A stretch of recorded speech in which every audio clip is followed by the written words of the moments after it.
Yeah, no problem, guys. Well, appreciate you all being here. As Shay mentioned, we've been in studio kind of working in stealth for kind of now the last 15 months. So it's been really cool kind of just seeing and unveiling a little bit of what we're building. And you guys really got to see both of our projects, at least Fury initially. And today we'll kind of walk you guys through Lost Realms as that's kind of taking the lead. And really what we're most excited about with Lost Realms is that it really ties into a lot of our core thesis of what we believe Web3 unlocks, like the power of interoperability, the power of compounding benefits, the power of economic engines. And we really want to bring this around the nostalgia of pixel art. So that's really exciting to hear. Just a few of you talk about that as well, as that's a huge motivation of what we're going. So, what I'll do from a very high level is just speak very briefly on our ethos and background. Most of you should be somewhat familiar with that. And then really from there, I'll kind of turn it and dive deeper into Lost Realms. We'll actually be showing you guys a lot of stuff we haven't shared externally yet. So it's going to be pretty exciting just to show you a few of the pieces. And really the big thing to keep in mind and what we're trying to do here as an organization is we're really focused on building long-term. And what we mean by long-term is that we're trying to think about how to build ecosystems of content. It's not just trying to build one game that succeeds.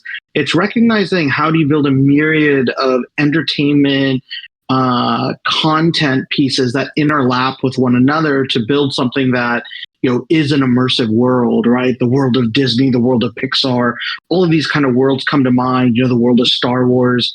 And similarly, you probably have the same aspects for your early game environments, right? The world of Zelda, the world of Mario. And that's where we get really excited because we think Web3 is probably the best way to kind of introduce those new ecosystems. But of course, a lot of hard work ahead.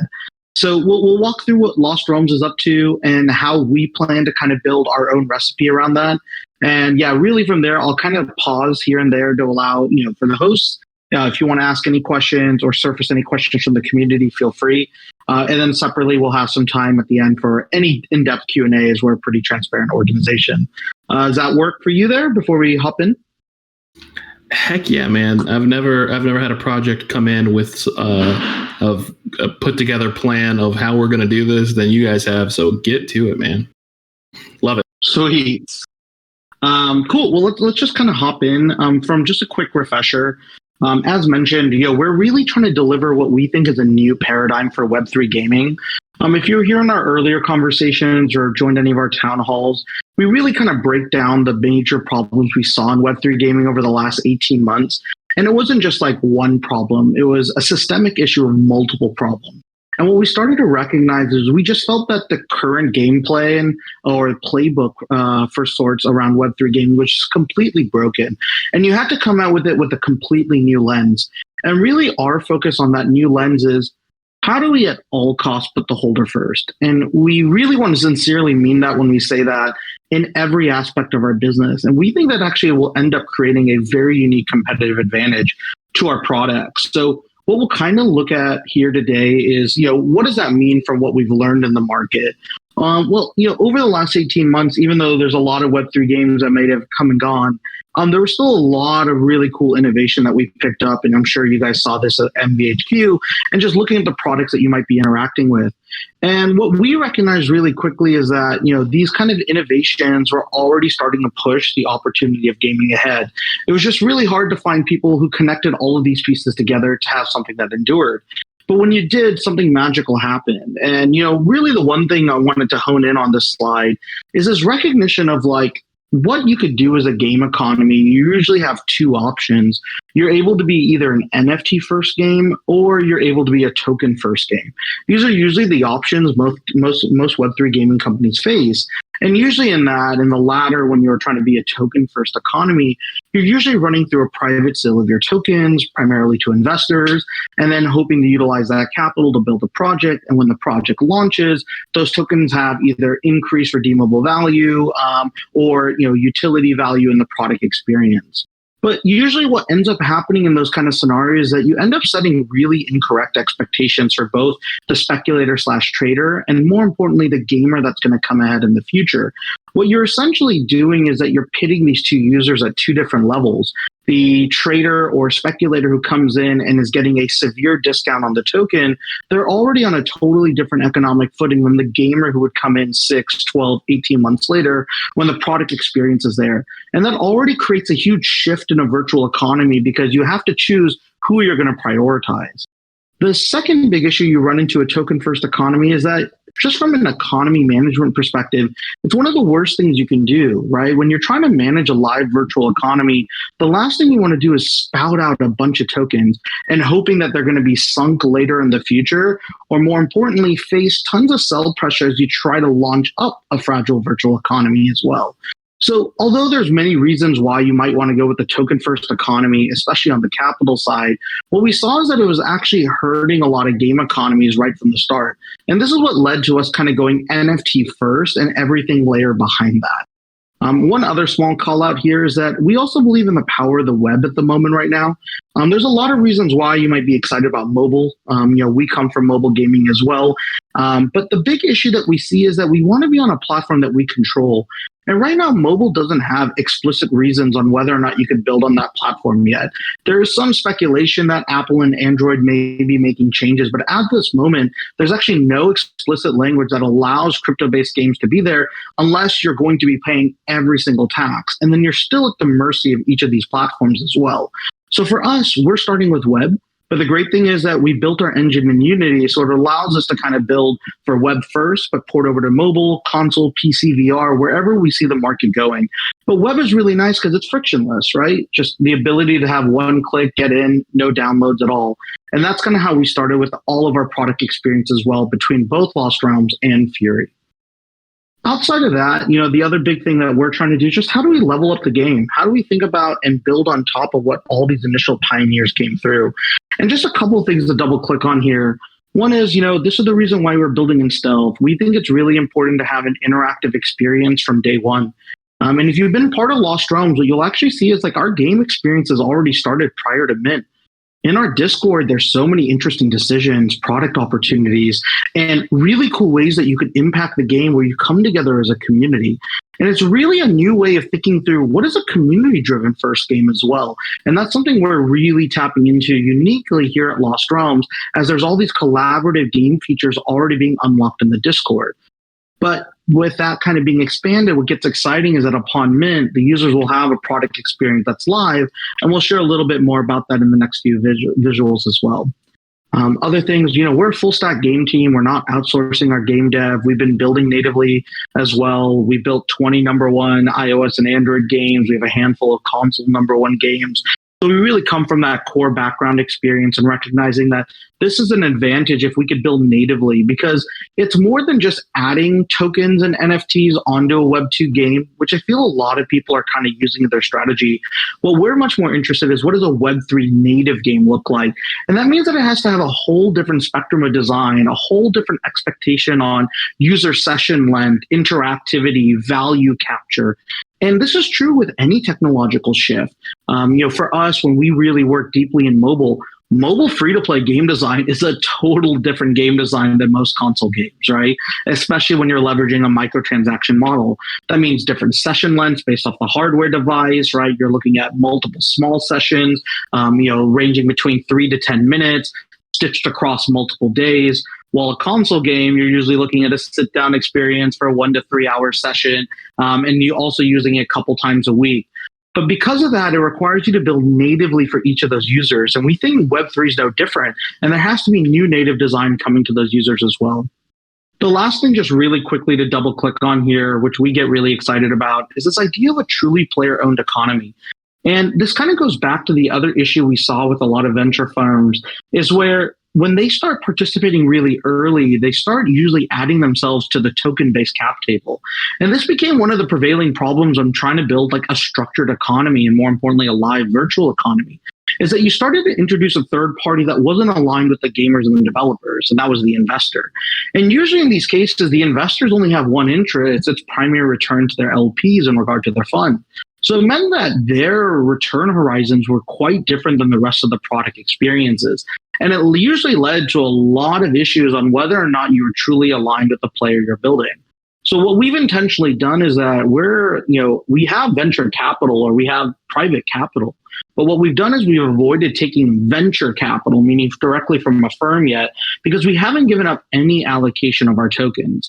There's no private sale of our tokens. There's no other additional access. If there was any investment into the company, it's a straight equity investment. And this means that it's much clearer in the lines of ROI when it comes to all parties involved, especially when it comes to the holders.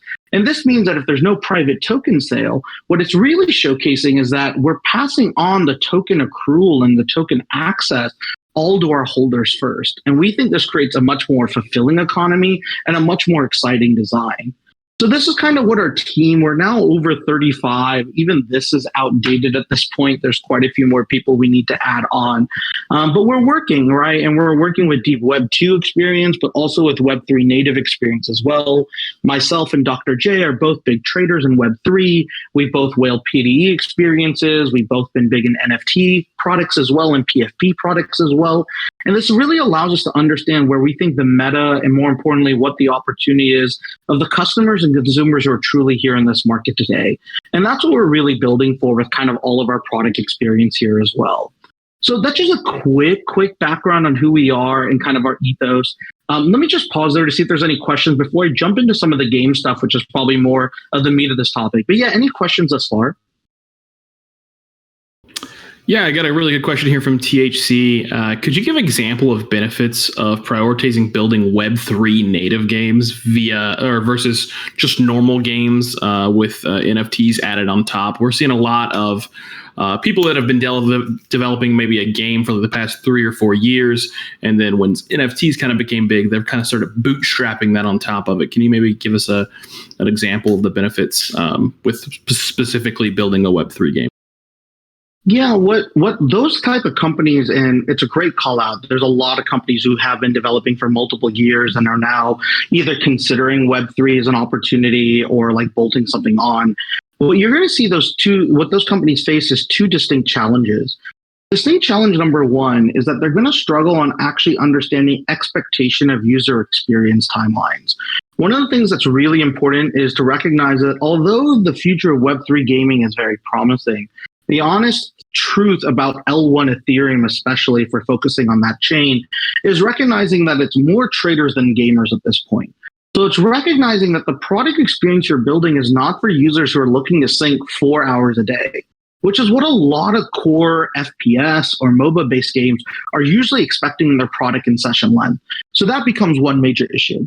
The second big issue that they also run into is that they don't understand how product experience and ownership is held in Web3, so it leads to UI and UX problems. One of the biggest case in points is understanding whale behavior. Traditionally, when you're building a Web2 game, right, you're usually expecting one user owns one character, right?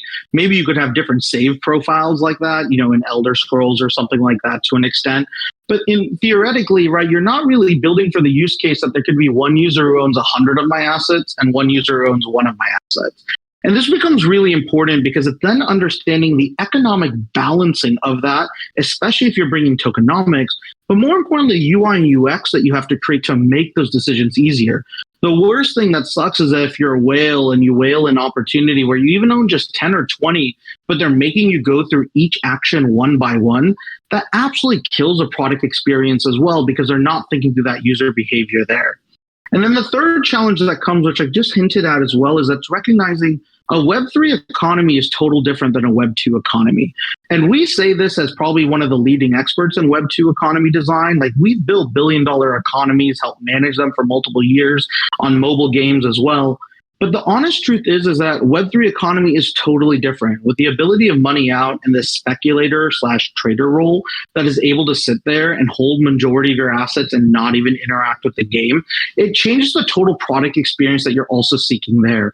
So when you're usually bolting on something from a Web 2 and trying to add Web 3, you run into these problems as well. The only other fourth problem I would maybe layer on there is growth and marketing is totally different as well in Web 3.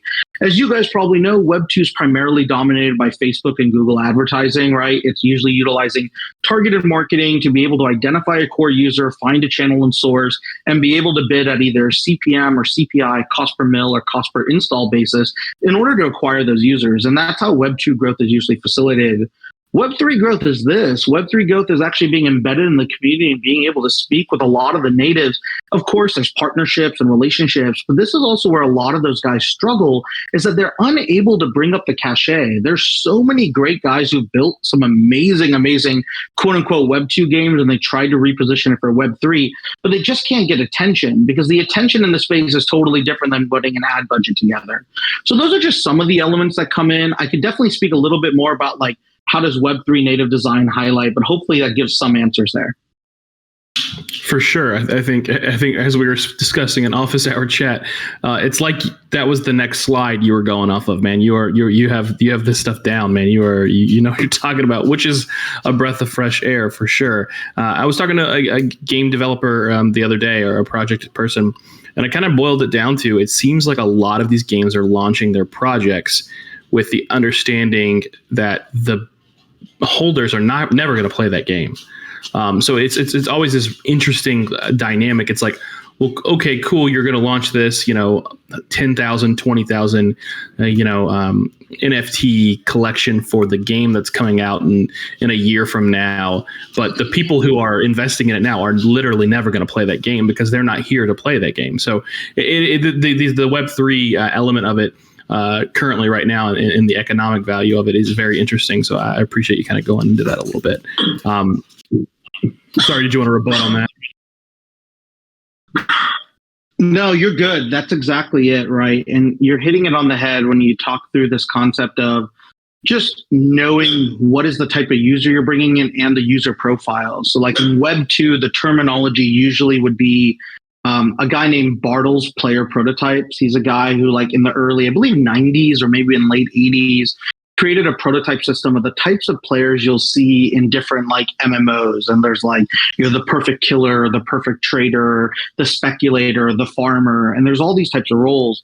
And traditionally what you realize in a Web3 world, those roles don't exist. It's either like an asset holder or someone who's somewhat exciting of a game, but is really just more there to be early.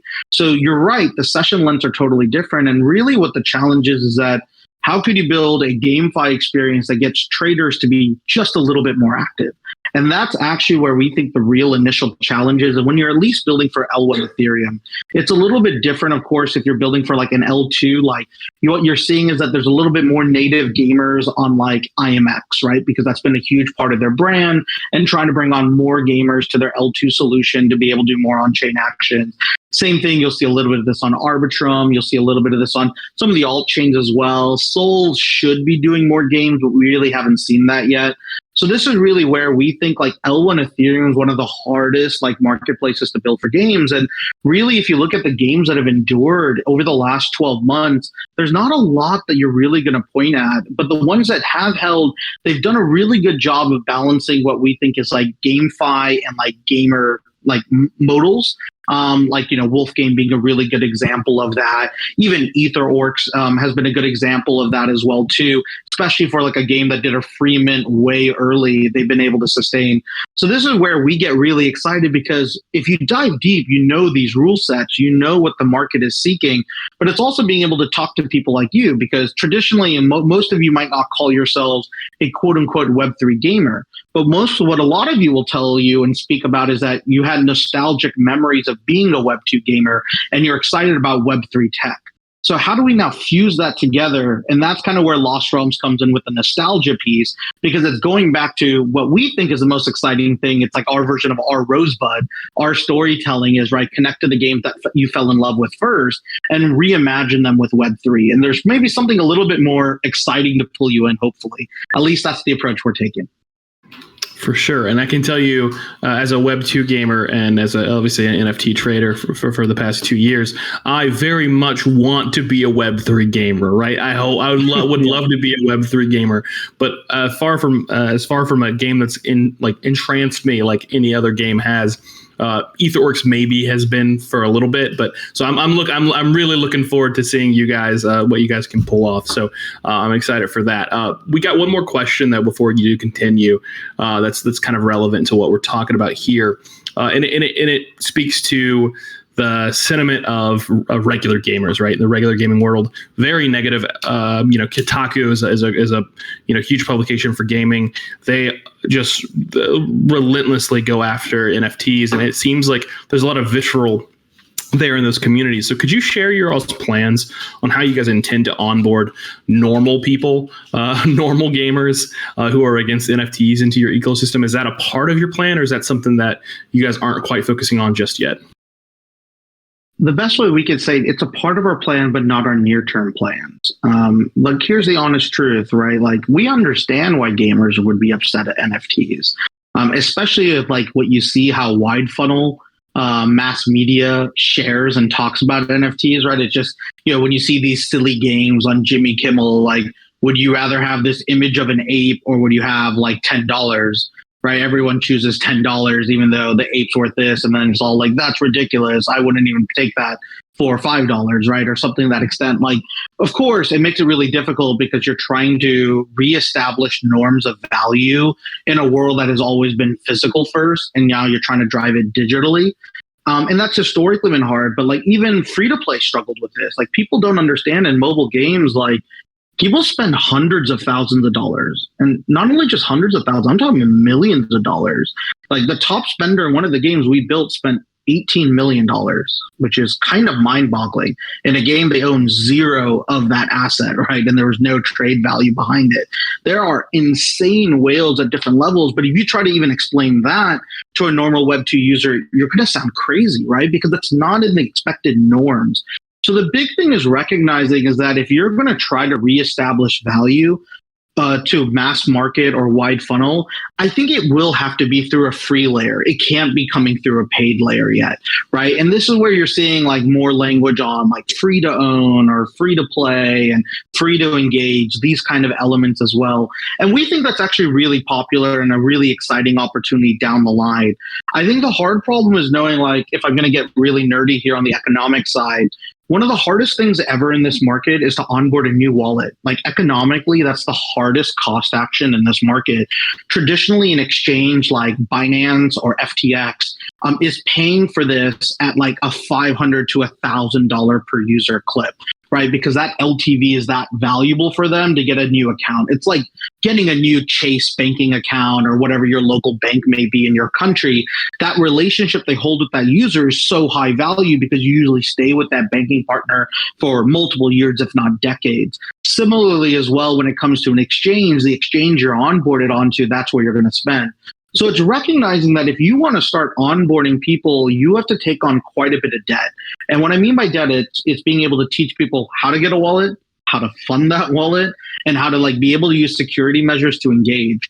And although I don't want to say that's an impossible task, I want to say that's like a very irrational task to take on unless you have hundreds of millions of dollars to play against that game. So we think that game will be more exciting, but I would say that game gets more exciting in 2023 and 2024. While I think in this market today, it's recognizing how to build for where we think this market will mature in the next 12 to 18 months. So our more focus is on current natives because our product experience are built for 10 to 50,000 people initially. And then if the opportunity presents ourselves, we are built for that flexible scale.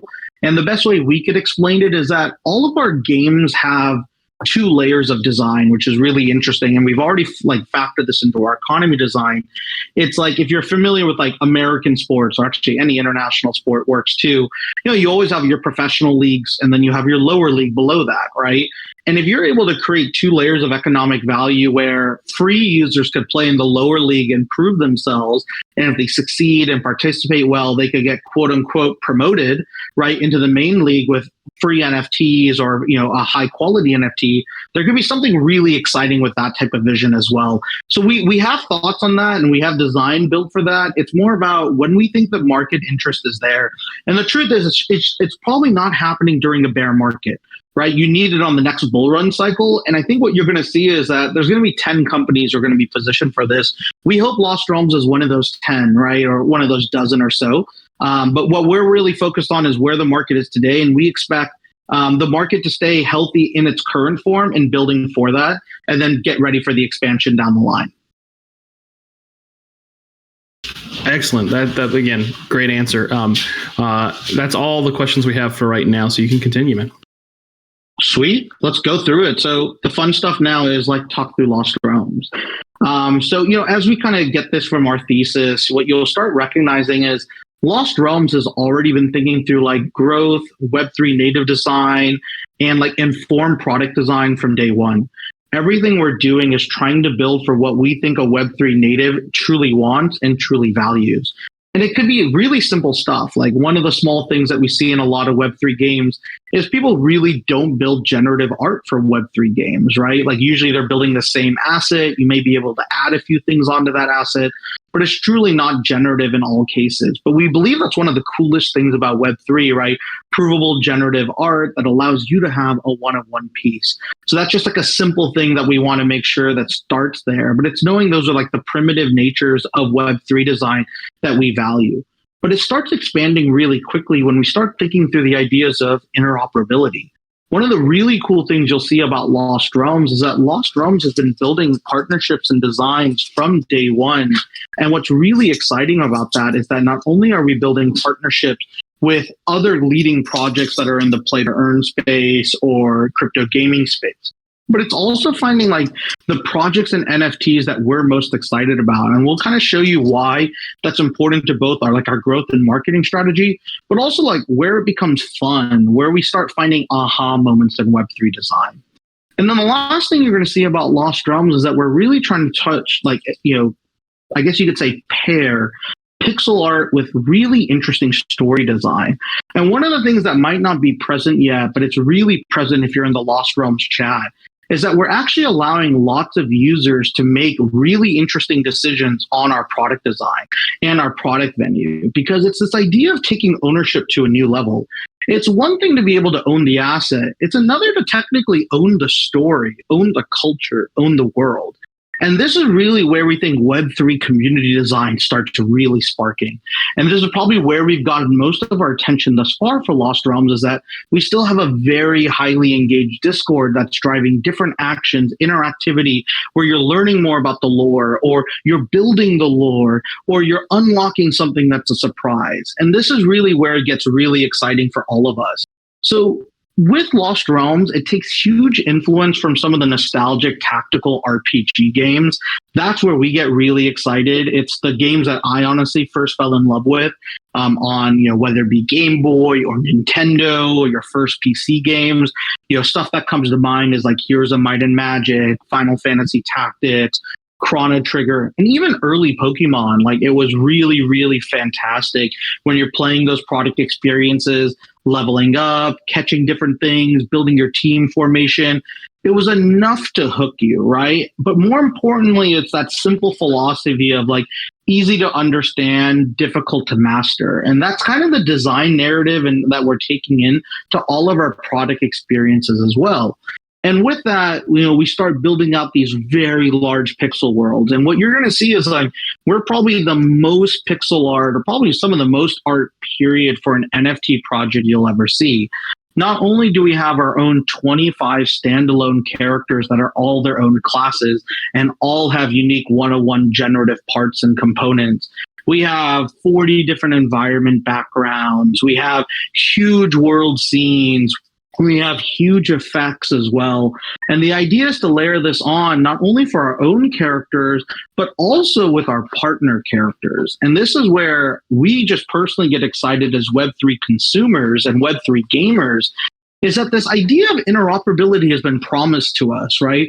Take your assets anywhere. And this has always been a huge issue in Web 2. Like it was so hard to partner with another brand or another gaming company to kind of bring that in and bring those assets together in a very exciting world. But in the world of Web 3, what we've actually recognized is not only is it easier, it's a value add to all parties that are involved. So if you've been following Lost Realms, these were just the initial 10 partners we announced. And these are 10 partners that have full in-game assets, full generative in-game assets as well.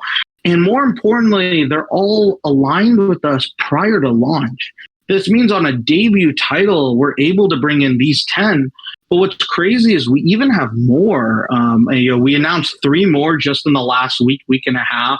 including Neo Tokyo, CyberKongs, and also a Solana partnership. Because we also really believe that Web3 doesn't have borders. I want to bring this IP around. And it goes back to the nostalgic childhood of like wanting, as a kid, having my Power Ranger and my Gundam and bringing them into the same toy fight that I'm playing against a G.I. Joe and some army men, right? Because that's where like the childhood nostalgia was there. You were able to build and compose your worlds. It's what Ready Player One kind of showcases as well. And this is just a small step towards this. We don't believe this is a metaverse, right? We just believe this is interoperability, where what's great is that we can offer this as a value add to all of these partner ecosystems. But more importantly, the great thing here is that it allows our world to be full of the lore of the assets that we've all been around with. And we still have a few more major partners to unveil, which will be really exciting. So we started with this partnership design from day one. We built art for all of these. So there'll be about 16 external partners, which means 16 standalone characters that are also fully generative as well. We have 25 of our own internal characters. So you're looking at 41 total already there. And then moreover, there's raid bosses, there's all these other different elements. There's 20 different NPCs in our games. There's 15 different dungeons in our games already. And our goal is to continuously deploy. Because the crazy thing is that, we only announced these partnerships over the last 2 months. And we've been building the art in real time. So what people think is they might assume we closed these partnerships 6 months ago. That's not the case for many of them. We just closed most of these partnerships only 2 or 3 months ago. And some we've closed in the last 4 weeks alone. Because what are we doing? We're continuously layering on more value of that interactivity.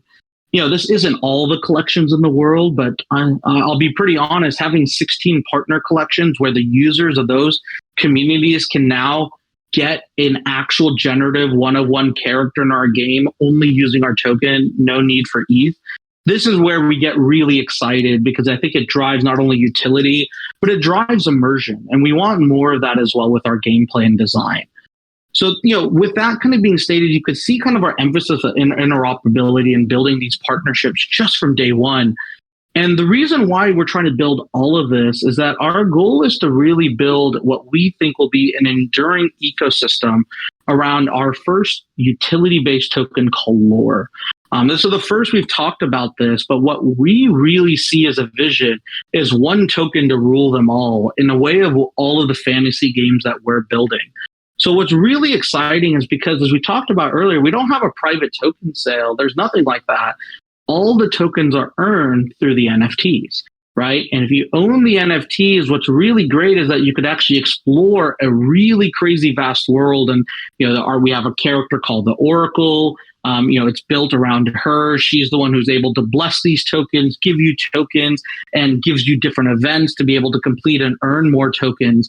And you do that all in this crazy full world map, right? It's not just that we're building you a tactical RPG game. We're building social infrastructure for collaborative gameplay, MMO design, where you can actually think through strategies with other players. You could zoom in and explore different parts of this regions. And you might start here in this bottom left corner. And as you start expanding and uncovering stuff in the fog of war, you might find treasure chests. You might find a new dungeon to raid. You might find a pet that you could adopt and add onto your character and fuse directly into your NFT. And what's really cool about that is that it allows for this really deep dynamic gameplay design that we could really start sharing surprises each step of the way. And that's where the immersion and storytelling come, because even if you're a trader, you're probably going to keep a lookout of what's the next big event that I could earn more tokens. And if I could earn more of those tokens, then there's deep utility to be able to say, buy more characters, be able to mint and upgrade the levels of your heroes, be able to access potentially land and other items in the future. What you start recognizing is that our goal with Lost Realms is to build the first and honestly one of the most overt utility first tokens you'll ever see, because our goal is not to cash extract. after we have our initial mint, our goal is not to charge you ETH again. Our goal is to put it all on the token. And it's a token that not only fuels what we think is a very long-term 3-year plus game, right? At a minimum, just here with Lost Realms. But there's also a lot of other secondary games being built in this universe that we'll talk about in just a bit as well. And when you see all of this, what you start recognizing is that there's quite a bit of depth that we've layered into this product experience. And that's what really gets me excited as well. Because not only do we have, this huge world map, what you start recognizing is every character is unique. And I might have to drop them actually here. Let me do this real quick. Because I'm just showing you guys as a PDF. I should have probably done this as a keynote. But let me just drop this into the office hours chat real quick. And like when we mean generative, what's really cool is, I don't know, let's do Kaiju, Gojira, Moonbirds. Yeah, let's do those 3. Sorry, I'm just adding them in here real quick for you guys.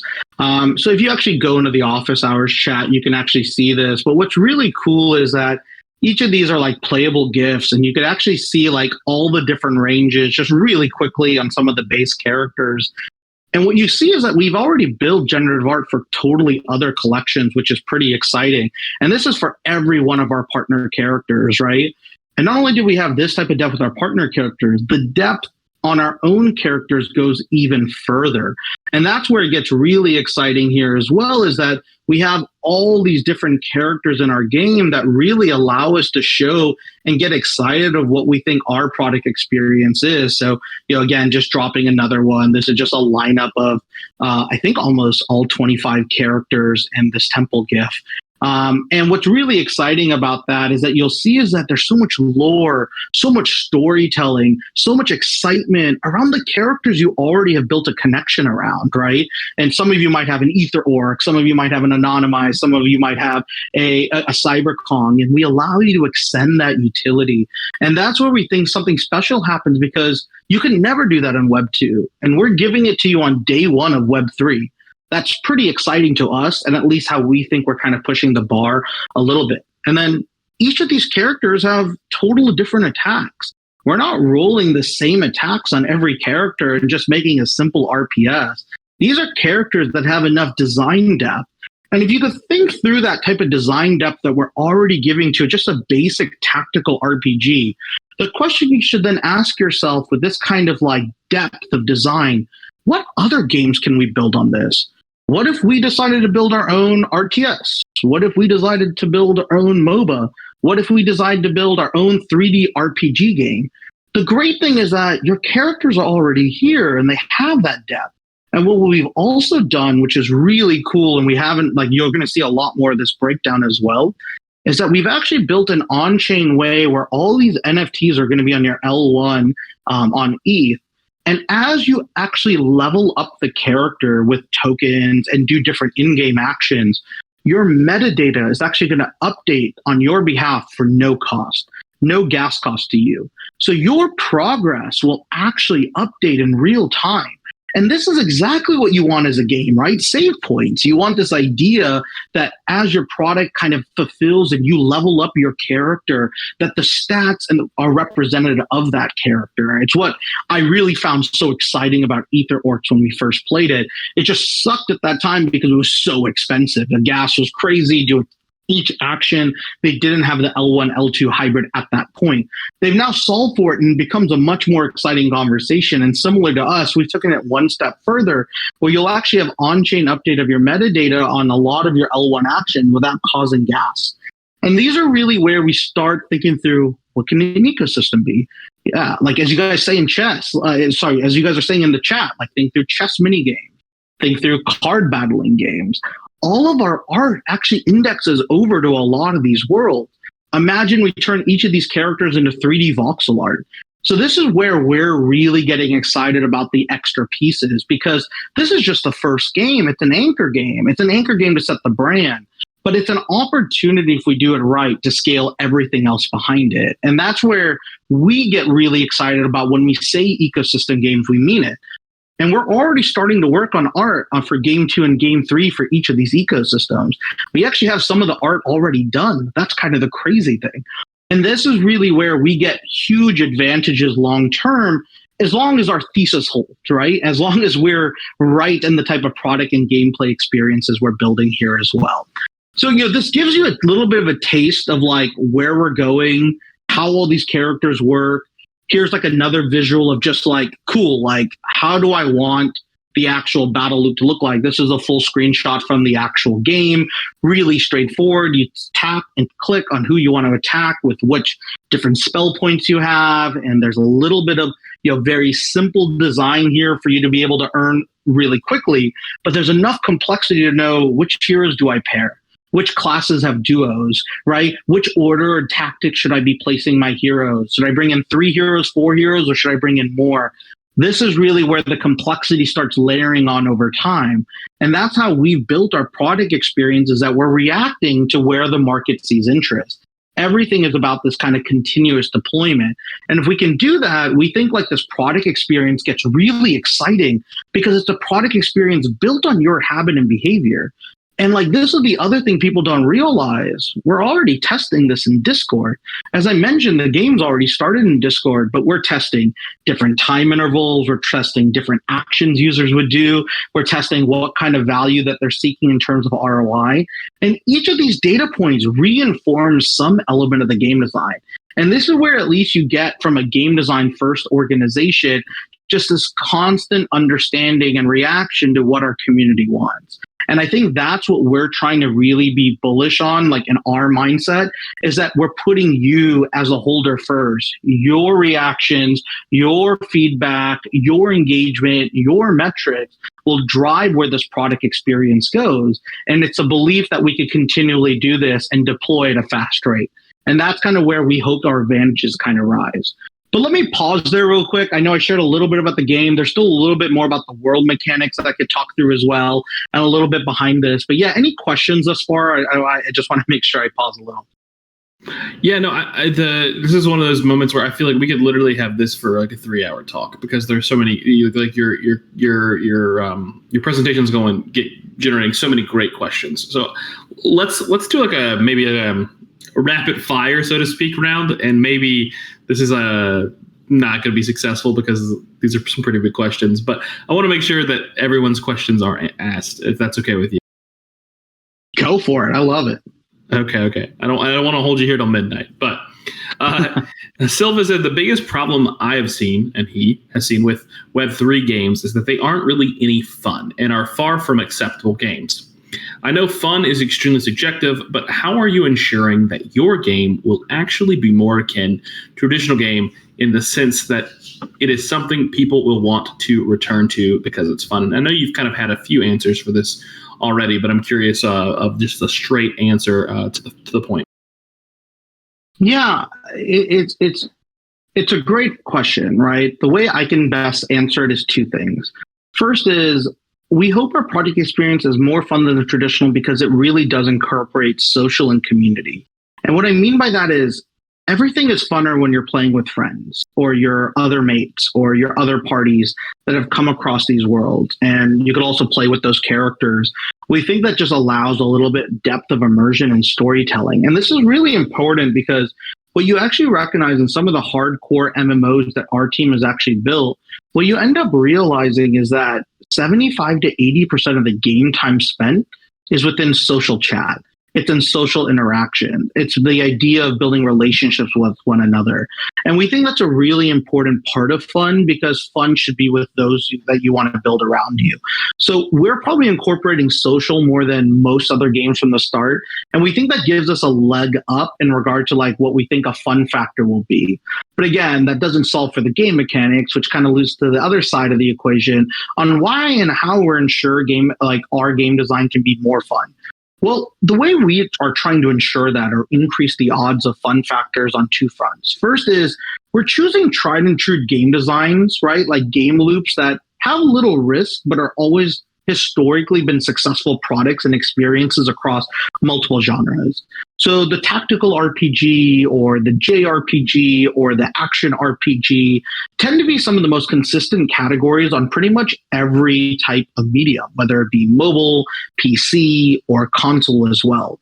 So by sticking with the tried and true mechanics, what we're at least ensuring is that there's a level of fun that can be created just in the core loop of management.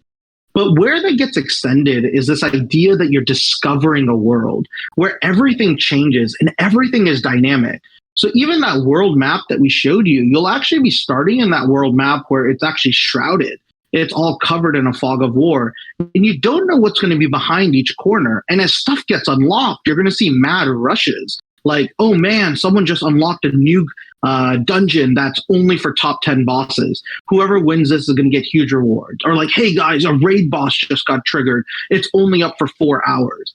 And it's this idea of making this social pull together, right? Where it's recognizing that you're playing with others, you're able to be alerted to the key events, and you're able to engage in these dynamic elements. It's the idea of social presence and fun game mechanics that allow for both of them.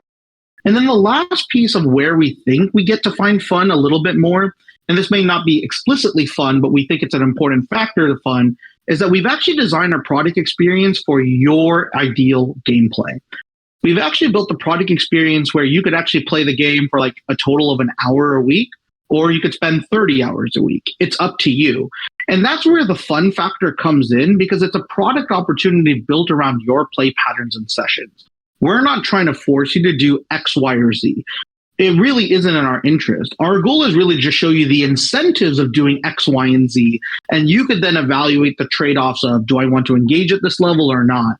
And when you have that idea of choice, it becomes more fun because it doesn't feel like a chore. And nothing feels grindy in what we're really building here at this point, which I think is really important. And this is where a lot of those early games kind of felt lacking, is that they didn't have a game. They only had either a very early staking only product experience, or you're waiting for the game to come live. So this is at least our elements of where we think fun comes in. And then I think fun compounds with the fact that you're able to identify the ROI you're seeking. You'll have the ROI to capture via NFTs, the ROI to capture in terms of status and leaderboards, or the ROI to capture in terms of tokens. And with all of these different paths, you get to be your player. And that's where MMOs get exciting. That's where economies get exciting. We have different roles, different specifications, and different specialties that allow us each to kind of play what we think is a communal game, at least in the early starts, and scales up to more competition over time. So those would be like the honest answers to that question. I appreciate that. And I've learned not to ask you to answer very quickly either. And again, I'm just picking at you.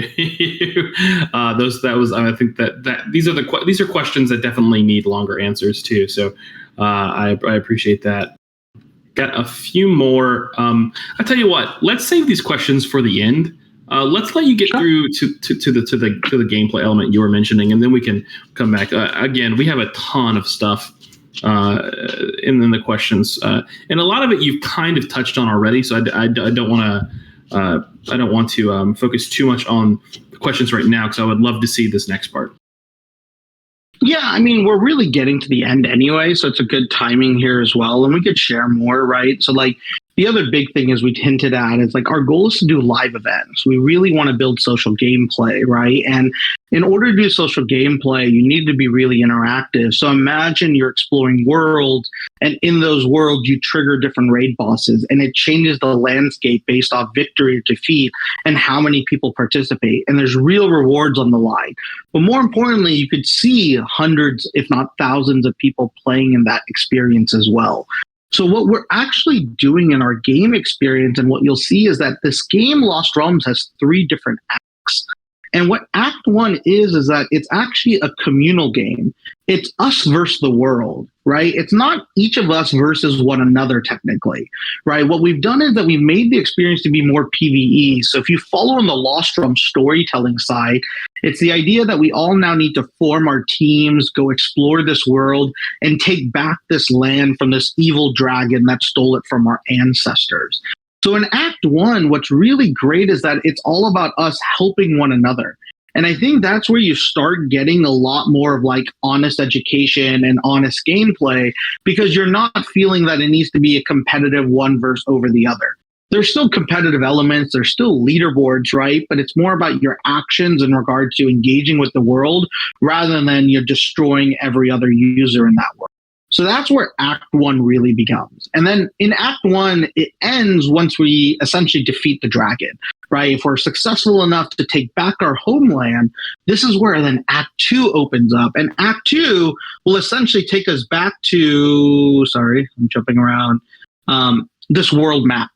And in this world map, imagine you're each given the ability to have a land plot and upgrade a city.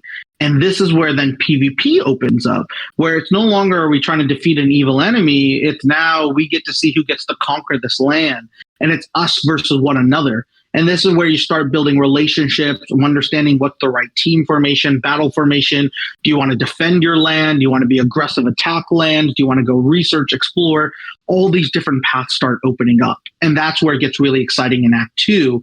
And then Act 3 moves into what we think is the holy grail of gameplay design in this market. It's guild design. It's guild versus guild gameplay. How do you get 50 versus 50 battles, or 100 versus 100 battles, or even 1,000 versus 1,000 battles? And how do you get them to engage in a meaningful way where there's real rewards on the line, where it could change the outcome of the product experience as well?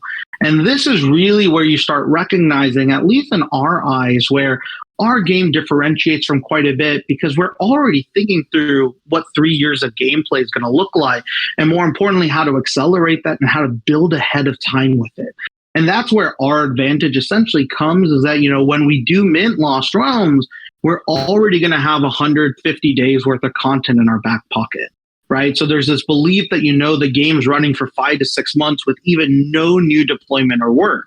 But behind that, what we're going to be doing is taking the data, understanding, seeing just what's exciting, and keep building. And it's not just in games. We're also thinking through other stuff. What you'll see in the next couple of weeks, we're exploring comic books, we're exploring animations, we're exploring toys. The idea really is not because we need each one of these, right, to like oversell to you do as a consumer. It's more or less like, what are the ways that you fall in love with your character, your product, your team, your design? And that's where we think something really special happens with the overall product experience. So it's this idea of adding what we're already doing as traders today, or all of us in Web3, we're already inherently social. MVHQ is already a guild, right? In and of its sort, right? It's a token gated guild with other individuals that are participating, and you're socially sharing information with one another that can help. It could be fun stuff. It could be trading stuff. It could be speculative stuff. It could be bearish stuff. But that's how you're already operating in these social circles, whether it be within Discord or Twitter or Telegram. Twitter being more open, Telegram, Discord being more closed. And what we're trying to do is we're trying to sit a game that kind of unlocks these existing social pattern and behaviors. Because the way I played a lot of my favorite play-to-earn games in the past was playing it alongside 5 to 10 other people who aped in with me at the same time. So we're all making the same decisions or thinking through similar decisions and might choose our own little variation. And that's what Lost Realms is going to allow. There's a lot of interesting choices. There's a lot of hard decisions in your product experience.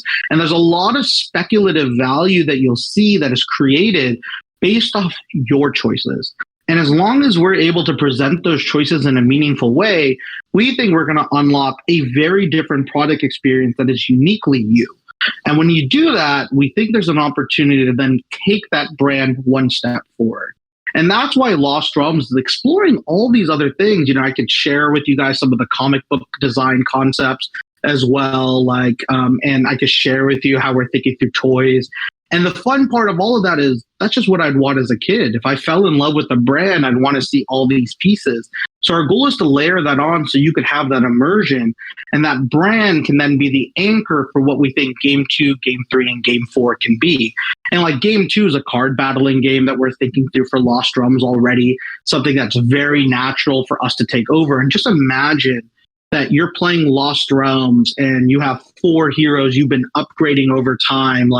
You take a an army like these four guys here, and you've been upgrading them. They have on-chain metadata where their level has gone up, their traits have gone up, they have unique visual characteristics.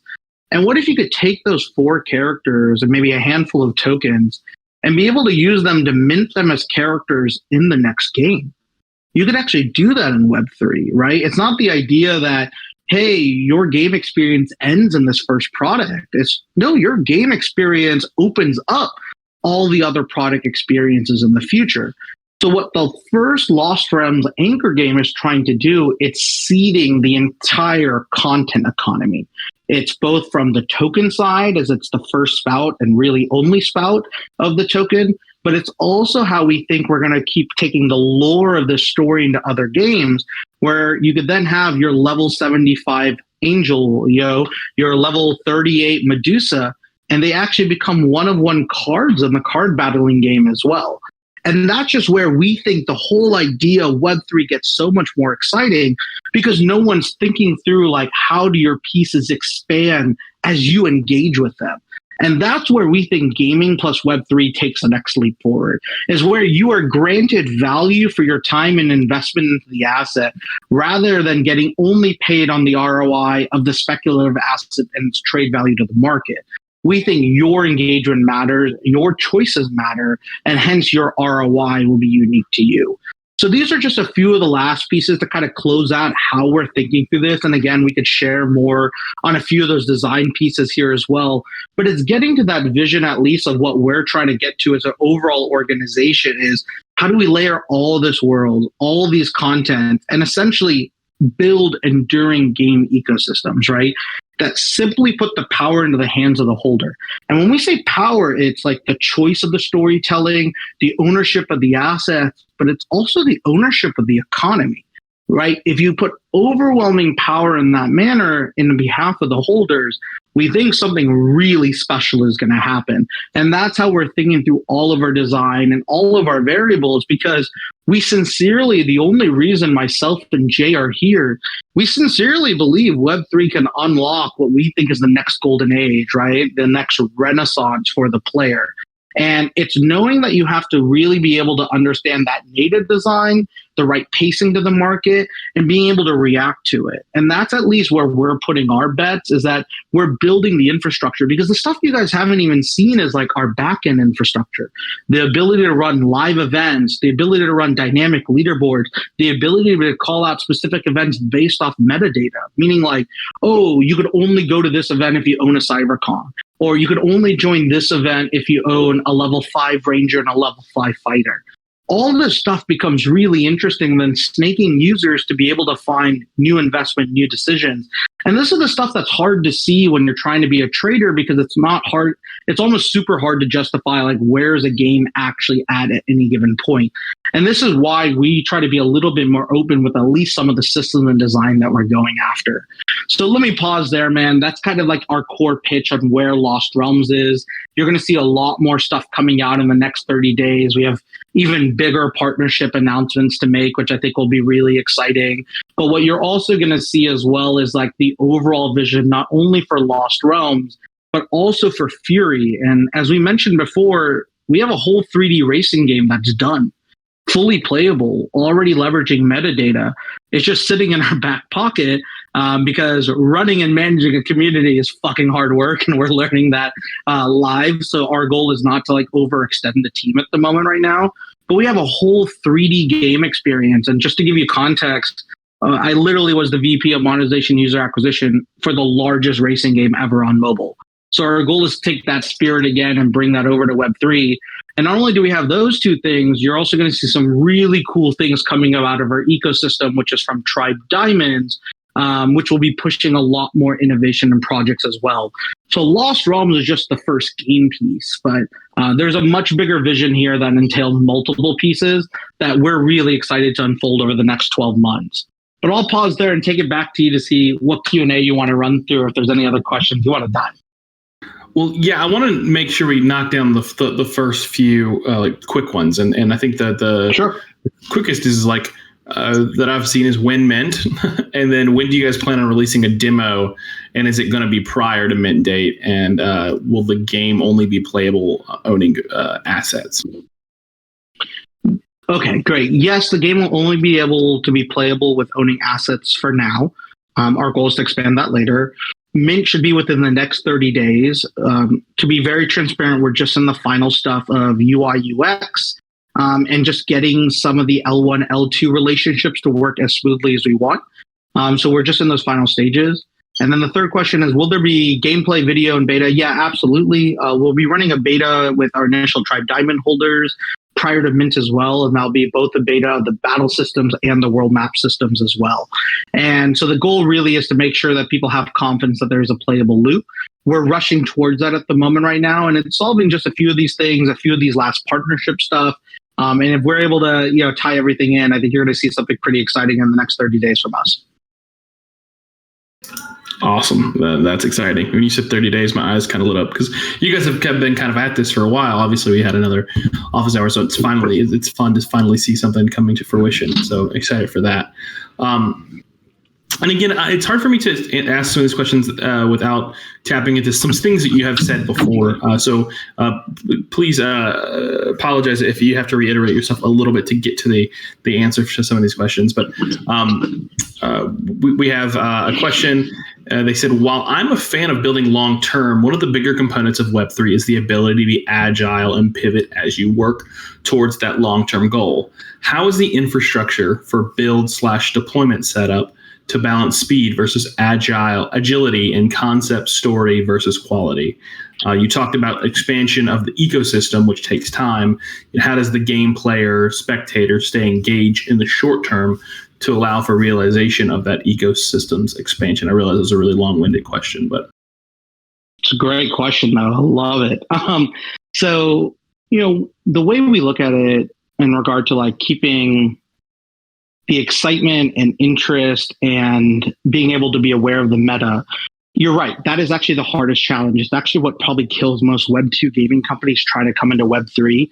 The meta changes quite a bit, right? And it's usually one big partner setting some expectation, right? And we're starting to see that, right? Daikaku pushing free to own. We got DeGod's recent announcement of 0% royalties. So you're already seeing elements of meta that are rapidly changing.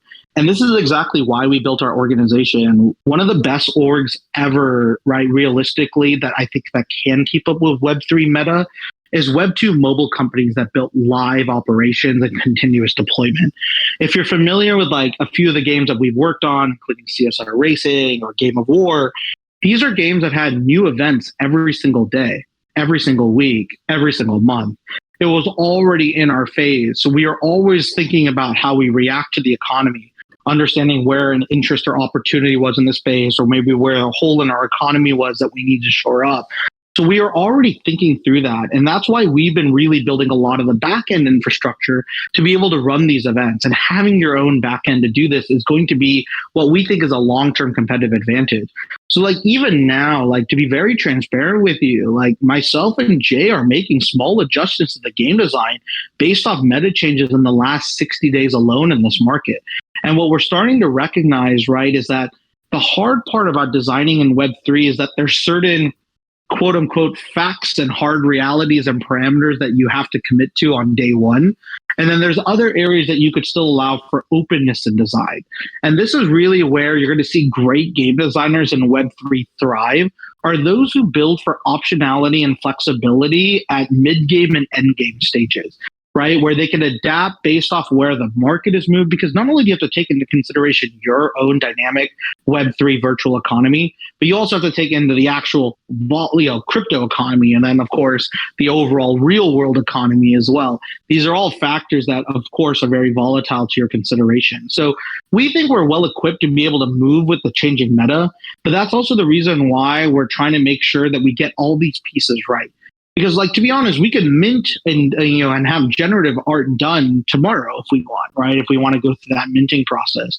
But what we're really trying to make sure is that we have that 5 to 6 months of content in our back pocket ready at launch.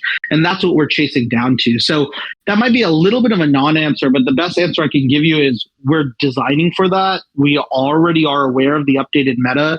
You could pretty much ask us about any live product, and we're seeing every launch in real time, and we're still thinking about this stuff. And by just being aware of that, it allows us to kind of, what we think is, inform ourselves on the right design that the market is seeking. Got it. No, that was not a non-answer. That was a great answer. I got two more questions here. And then, one again, another quick one is: when is the whitelist field right now, and is there any realistic way to get in? Yeah, right now the whitelist or allow list is essentially filled. The primary way to get in is through like giveaways with each of the partner communities. Currently, our mint supply is 6,742. It's a little bit smaller than most other collections, and I think currently we have like 6,000-ish on that list at the moment right now. So, the unique thing that you'll see from us is that there won't even be a public sale, most likely, of this. So our goal is really to make sure that we're aligning with the partner. So I know MVHQ did get a little bit of a slug. I don't know if you guys have done that giveaway. And I think you might have already done it, but we might do another giveaway with you guys, so we can definitely follow up with that. But yeah, really the best way is to engage in the Discord. Is really the only way to get any of the remaining allow lists, and those are really for active users to be transparent. Everything else is right now fully allocated. Gotcha. Thank you for that answer. Another question is, how are partners' characters integrated into the story specifically? Are they part of the main collection? Are they only mintable by those specific communities, etc.? Also, will Lost Realms have a deflationary component to the character system? I think it's important to onboard new people, but it's one of the most complex things to do, and most play-to-earns fail at it. You meant inflationary component, right? Yes, inflationary component. Sorry. Got it. Yeah, so two things. There's actually three questions there.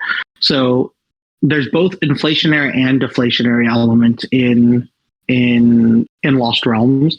The way the product works is that, the best alpha I can share is that if you're a highly engaged user who mints one character and you play the loops pretty consistently, you'll be able to mint most likely two more characters as well, right? For those who are highly engaged. And those who are passively engaged, for every one character you own, you should be able to mint one more. So the initial supply is 6,742. The max supply that you'll be able to earn just through tokens and gameplay will be 20,000 initially in that phase one. And the reason for that is that your goal is not to just have one NFT. It's not a PFP project. The goal is actually to have multiple NFTs because you need to field a team, right? As you get larger, it's about choosing who are the core 4 characters you want to use for your core battles and your core systems and their core specialization. So they're split across 5 different classes as well. And what's great about this is that although this does include some inflationary elements to allow for expansion, allow for other people to come in, what it really allows for is that it allows for specialization, because you'll see different team formations and team structures for those users who are utilizing those tokens as well. The key there, of course, then is recognizing how do you allow it to be inflationary beyond that in order to get to like other users, say free users. Our goal is to like most likely do a separate collection for those users that interact with the same world. Then the other question that was asked earlier was about the partner side of the equation. The partners will be integrated into the lore, and we're finding different ways to do that, and we're actually designing that as we speak. And they are part of essentially the core collection. But the way that it's going to be is that the initial 6,742 heroes minted are going to be minted of our original 25 heroes that we created. So none of the partner heroes will be available for that. But as soon as you are able to earn tokens, the partner heroes can be recruited as long as you own the NFT from that collection. So if you own a Gojira, you will be able to go to the storefront, and with your Gojira NFT in your wallet, you'll be able to mint a Gojira one-of-one NFT for it only with tokens. There's no need for ETH as well. So the cool thing is that it's giving utility primarily to those holders first, but those holders can choose to then trade them, sell them, utilize those assets on the secondary market. So, for example, like I might not own a Moonbird, but maybe I want a Moonbird in my Lost Realms team, so I'm willing to buy that from the secondary market as well. So those are kind of ways that we think will be really interesting to see different brands. But here's the really cool alpha is that for the communities that really get excited on what we're building, if you have a large participation from your community, and all of our partners got the largest allocations of our supply, right? Each of our partner communities, or collectively our partner communities, have 25% of the supply roughly at this point, right? Which is pretty crazy if you think about it. What's really cool is that there's no limit on how many more partner NFTs that you could mint. So if you wanted to bring your entire Neo Tokyo army, your Gojira army, your Cyberkong's army of users, and they're really excited to play this game, they could mint a bunch of secondary characters, and they could be a very large part of the lore of the game. And there'll be leaderboards for these secondary characters, and they'll be able to play different roles, not only within the game, but externally to the game. And our goal is to build like really immersive interactions with that as well. But yeah, the short answer is that you do need the initial NFT from any of those collections to join. But that's the other reason what you'll see across a lot of our partners is there's a lot of collections that are under 1 ETH that are partners. So there's easy and cheaper ways to still be a part of it if you don't own any of the 16 original partner collections as well. And then separately, if you don't own those 16, you could consider trading for them or buying them on secondary market to kind of field your perfect team. Got it. Okay. No, that makes perfect sense. Then this is the last question, and I figured we'd end it on a kind of a fun question, so to speak, instead of like a technical one. What made the team go with "something is happening" as the Discord name? Was the team aware of the numerous time rugs that did a similar launch previously? No, we weren't aware of that at the time. Really, it was an experiment. If I'm going to be very honest with you, we had just seen some influencers at the time who had actually tweeted out something is happening. And we just thought it was like a funny kind of unexpected way of driving unaware users to a new product experience. And we intentionally wanted it to be cryptic, right? So like, to be very honest, like we didn't choose Lost Realms over Fury because of like art preferences or anything like that. We just literally tested Lost Realms to see how the market would react. And our goal was only to get like a couple thousand users. But hilariously, it worked too well. And we brought in like 10,000 users in the first 3 days. And we're like, okay, well, something is really happening and we might now need to focus our resources towards it. But it was actually a total test, right? Because one of the things that we're constantly trying to think through is that in this market, you have to build unique growth levers, especially in a bear market. And what was really interesting about the "something is happening" one is that you were having users willing to blindly send information just for the speculative upside of being part of something new. And it was just what we saw at the bottom of the bear market. People were trying to look for any advantage. And it brought a very unique cluster of users in. And what was really cool about that process too is we tested 2 other things just for context. One was we tested out how do we make sure that we get very few bots in. So we did a lot of anti-bot stuff early on. So stuff like you couldn't copy paste the actual code to get it to the Discord. You actually had to write it. It made it a little bit harder for bots to scrape that as well. They have to go through that flow of going to the website, get a code, enter it into the Discord, made it a little bit more difficult. And then we started layering on other bot tasks, right? Like change your profile picture. Like I really didn't want everyone to wear a cloak. That wasn't really the explicit intention, but it ended up turning into a nice cult thing. But what we were doing was just removing bots because it was a harder challenge for them to do. So what we ended up getting is we also ended up getting one of the most organic Discords out there. If you look at it, especially in a bear market where the engagement level was through the roof. So this growth experience just kind of allowed us to kind of keep doubling down. And to be honest, "something is happening" was not built just for Lost Realm. It was built for, we have a whole nother pixel art game that's a futuristic game that we don't even talk about. But it's like, if you're familiar with like Raiden or Galaga, think through like old school top-down space shooters. We have a whole PFP collection built for that with generative spaceships and generative characters. And what was crazy in the early Lost Realms experience, if you're following through, we actually gave the users a choice where we could go into the past or the future. Like no one knew where our portal was going to take us at that time. And what we did is we actually put a cipher in there for someone to kind of hopefully break the code. And no one did, but if someone did, it would have opened up the future option. So it was really interesting that we ended up going towards Lost Realms, but really from day one, it was a whole experiment to see, like, we have these cool art styles. We want to see where these products and games can go. Let's just test what the market wants. And the market ended up just doubling down towards Lost Realms like no other. So we're like, cool, we don't need to do it. But yeah, we have a whole other pixel art game in our back pocket that's all futuristic. And that's kind of why we're really excited as a studio, is that if we could get the playbook right to get one game right? We think we have the playbook to get multiple games right. And it's knowing how to manage it. But we're not here to overextend ourselves. We're not here to kind of get anything right or wrong. Our goal is just to learn from the experience and adapt. And when we feel we have enough confidence, we'll scale to the next games. And that's, again, why we say this word ecosystem. If the vision in our head is this idea of multiple games on one token, and if we can get that right, we think that the initial people who partner with us in the Lost Realms journey will really be able to be a part of that and see what we think not only is maybe the upside, of course, in terms of economic ROI that you may be seeking, but what we more care about is the fun and immersion and the power of Web3. That's what we really want to entail. Yeah, and just to add to that, I know there was a question about agility earlier. Hopefully you can see that our approach is all about hypothesis testing and iteration. I mean, that's been the whole Discord experience, honestly. I have manned that station for like the past 2 months. It was for at least a couple weeks, just Nick and myself. And then when Nick had to pivot to product, it was just me for a bit. And then we brought in Bex, who has been awesome. Yeah. I think the main thing that really I want to highlight about our approach is we're constantly watching the market.